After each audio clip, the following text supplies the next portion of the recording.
Joining me today, I have Marc Moire and Laura Kathleen Turner.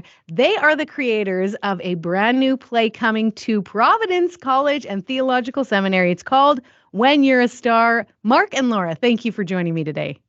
Thanks for having us. It's great to be with you. Absolutely. So tell me a little bit more about this play and how it came to be. Sure, yeah. Well, it is a musical, and it all started about 13 years ago. Marc had written like a 45-minute version of this story that we actually did put on at church as our church Christmas play. And we had it recorded, and then we didn't really think about it very much for the next 13 years, well, 10 years, 10 I guess. Years, yeah. And then we were just doing King Lear with Royal Manitoba Theatre's Shakespeare Fest. And Marc came across the DVD of it, and he was like, hey, so I watched this, and I think the bones for the story are still really strong, but I had the idea to turn it into a musical. What do you think? And I said, yes, faster than he finished the question, because I love musicals. And then I came back with like a bunch of songs the next week, and we started working on it. And 3 years later, we have the privilege of putting it on. Yeah, and 3 years after starting the process, I think you were saying the last little like 10-second musical in between scene interlude was done on Monday. Yeah, so it finally finished. It's done. That is amazing. Absolutely amazing. So I can't, like, I'm a writer of books, but definitely not of plays. And then please go through the process a little bit with me to write, not only writing lines, but music, original music for, this musical.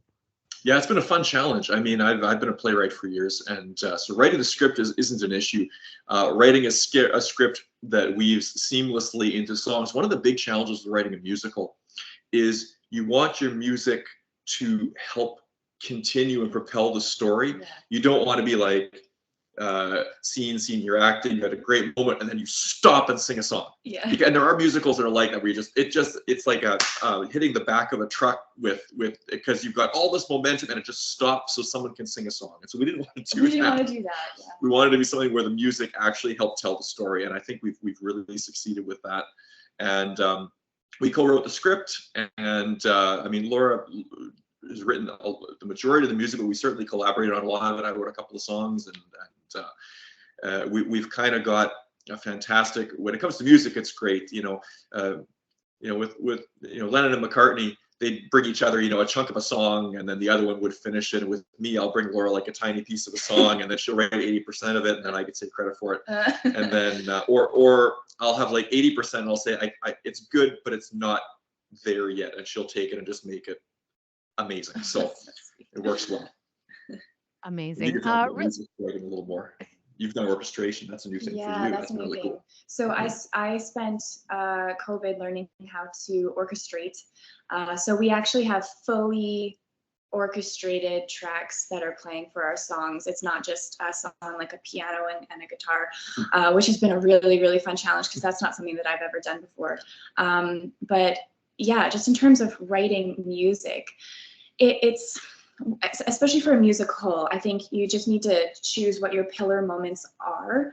And so we said, okay, we want a song here, and we want the song to say this, and we want a song here, and we want the song to say this, and we and then you have those moments, and then you choose, okay, well, which one do I have the most inspiration for right now? And you just kind of go into it. And sometimes the lyrics come first, and sometimes the melody comes first, and sometimes a lot of the time I've been like, well, I do have this melody from a different song that I wrote for something else, but I think it would really fit here, so I'm just going to redo the lyrics so that it fits. As long as it really drives character as well is another big thing. Okay, let's give this character a moment here. What are they feeling, and what can we learn about this character through song? They can emote different things through song than they can necessarily through words. And so what are we learning about this character? How are we moving this character and the story forward through the song, as opposed to just through text? Yeah, and there's so many different ways to do that. Like, based on how they're feeling, are we going to put this in a minor key or a major key? And based on like the vibe that we want the audience to feel, what kind of instruments are we going to use? Is it a big brass band, or is it kind of more toned down and stripped away, and just like strings and a guitar. And inspiration wise, is this a Muppets moment, or is this a heavy Broadway moment? Yeah, Is this exactly. let's all, or is this more of an emotional thing? Yeah, so it's been really fun just to have the chance to explore all of that and use different techniques for each song, which has been fun. Right on. In a nutshell, what is When You're a Star about? When You're a Star is the story of a church putting on a Christmas play. And that's our back. We put on tons of Christmas plays together, and you just, you meet some real characters. People make all these jokes about Broadway or Hollywood. The real drama comes with church Christmas pageants or community theater, but mainly church Christmas pageants. So basically, When You're a Star is a story of a church putting on a Christmas pageant. Marion Fisher, who's our lead character, played by the wonderful Shane Neufeld, she has dreamed for years of putting on her church's pageant. She wants something small and simple and toned down. She's concerned with commercialization and the whole sort of go big movement. And she wants something small and simple. Unfortunately for her, her pastor is a very sort of stage-struck guy. And so he and his sociopathic drama queen daughter, played by the wonderful Kathleen Turner, brings in these Broadway heavyweights, who absolutely, one of whom is this director, David Summers, played by me, who just takes it and turns it into just this bizarre and spectacular Christmas extravaganza that's everything Marion doesn't want it to be.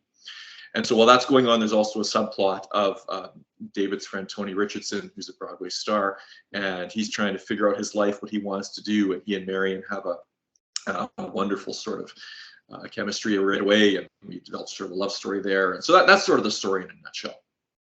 Amazing. Who's invited to the play, and when is it? Where is it? Give us the details. Everyone's invited. Yeah. I think it's 10 plus on brown paper tickets. Yeah, I mean, it would.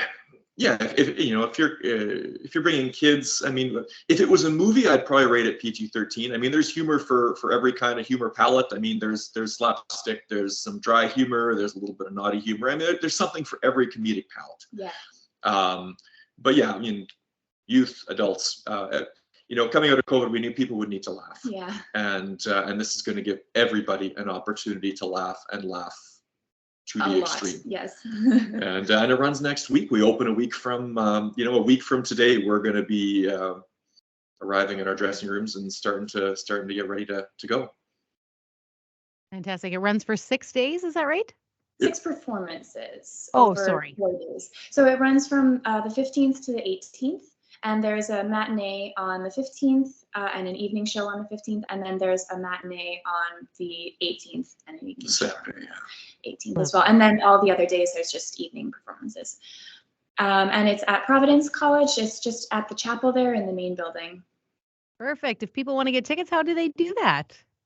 They can get them online at brownpapertickets.com. They can just go there and type "When You're a Star" into the search. And for cash, they can also get them at the door.